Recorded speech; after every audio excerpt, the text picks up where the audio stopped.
In this tutorial, we will be discussing the difference between the is and the equals comparison operators in Python.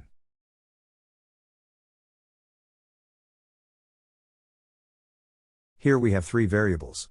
The variables x and y both have the same values, while z is equal to x.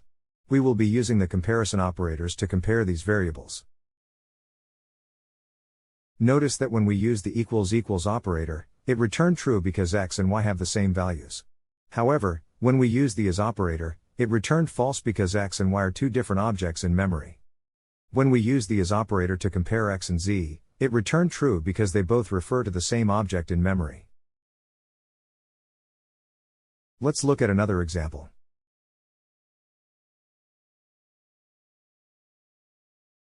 Here we have three variables again, but this time they are strings instead of lists. Notice that the values of a and b are the same, and c is equal to a. This time, when we use the is operator to compare a and b, it returned true because they are both string literals and Python optimizes their memory usage by reusing the same object. When we use the is operator to compare a and c, it returned true because they both refer to the same object in memory.